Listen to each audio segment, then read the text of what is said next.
SOC 101 Study Session 3 The Sociological Perspective. Introduction. Culture and Society. Culture is simply defined as the total way of life of people in society. It consists of both material and non-material aspects. Material aspect of culture includes those things that can be visibly seen, such as houses, homes, clothes, and so on.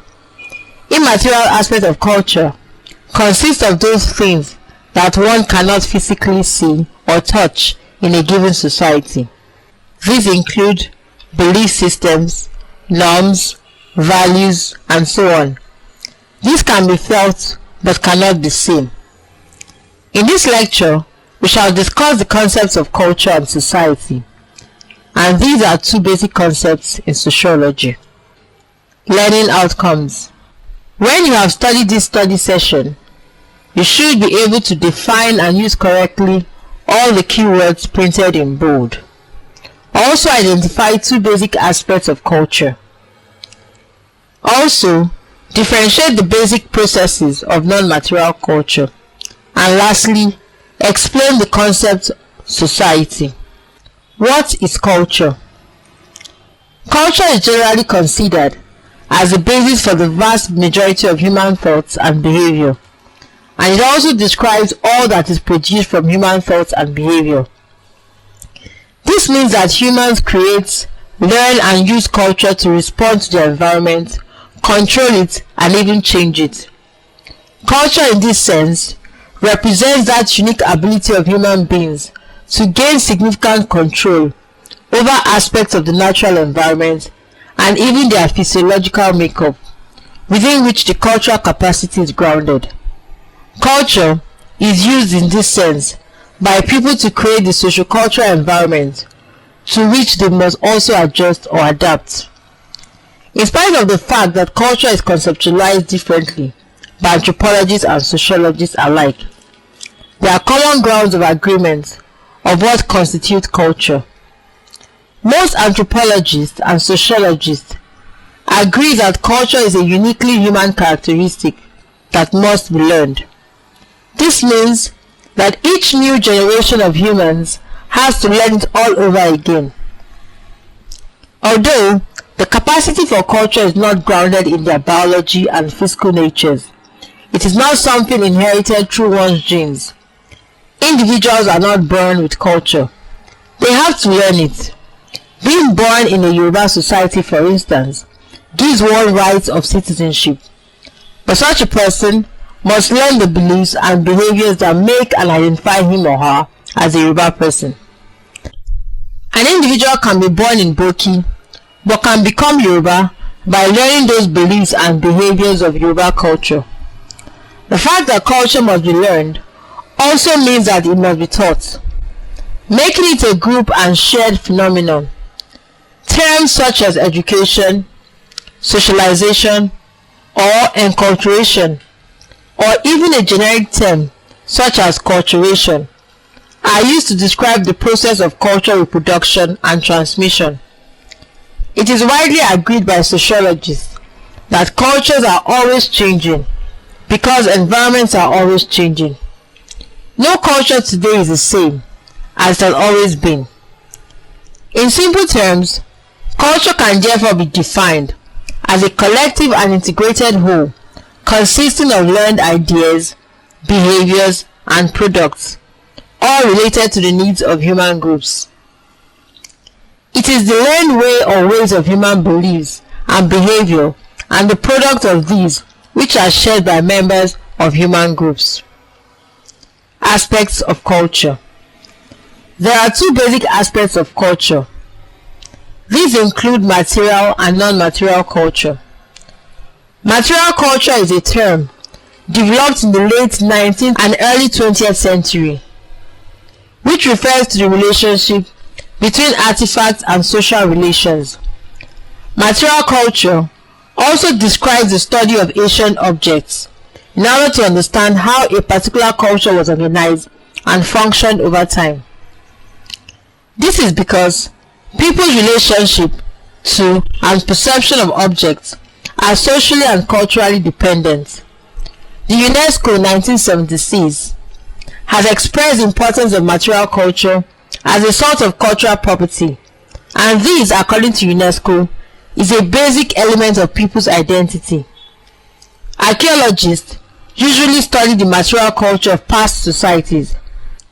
They also study past societies through their material culture remains.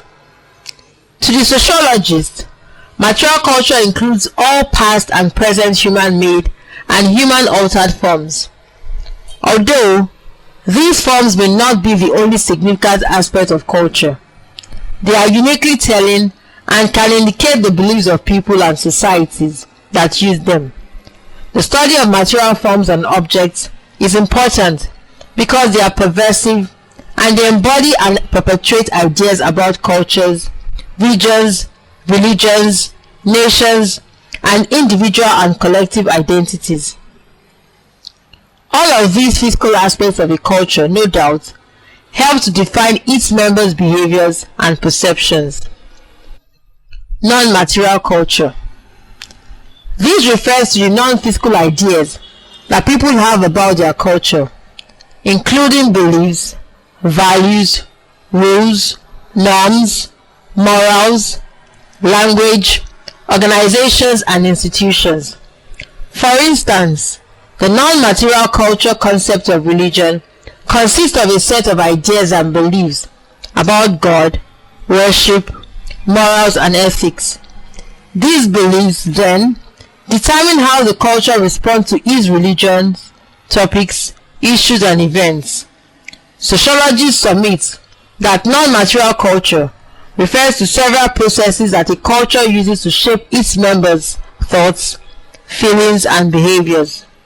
Four of these most important processes include symbols, language, values, and norms.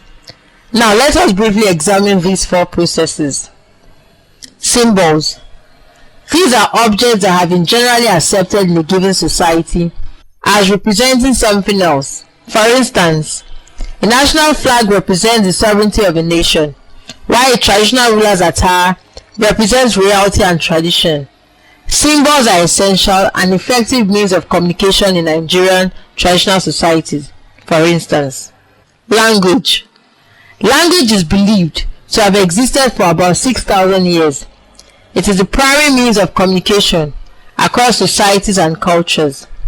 Like culture, in which language is a part, language is transmitted through learning.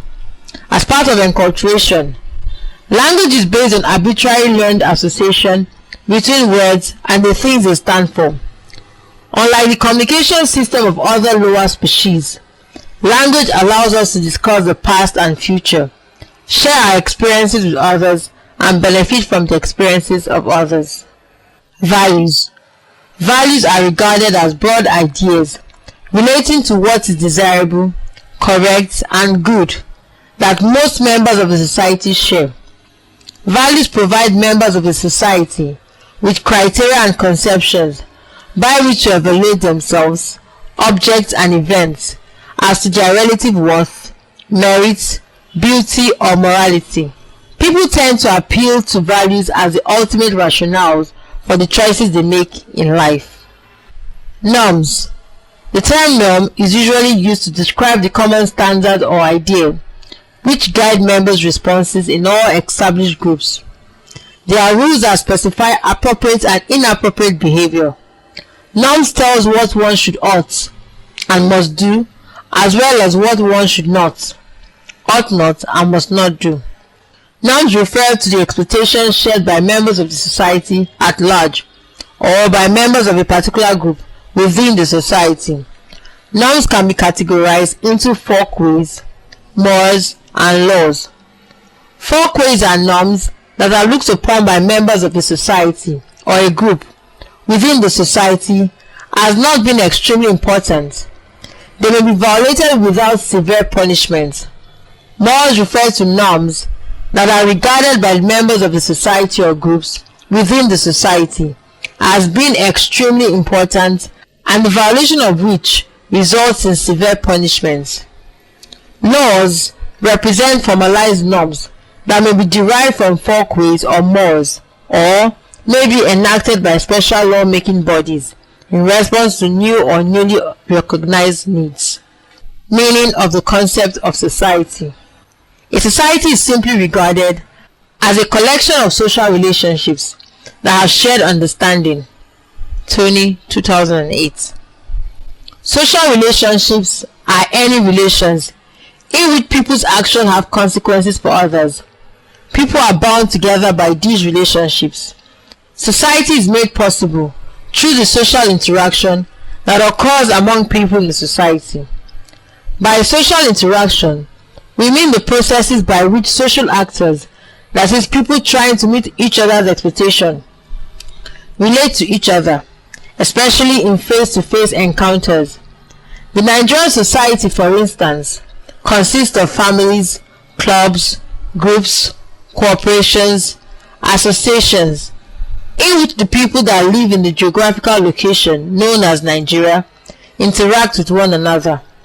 A society is distinct and different from another society due to the different and distinct symbols that exist in each society. Study session summary. In this lecture, we examine the concepts culture and society. We said culture and society are closely linked. Culture comprises the ideas that are developed in the social relationships and are fostered, taught, and learned through social interaction. Culture also helps to determine how social relationships take place because these relationships are guided by shared norms, values, and beliefs. Because people share culture, social relationships, and society are made possible. End of study session 3. Thank you for listening.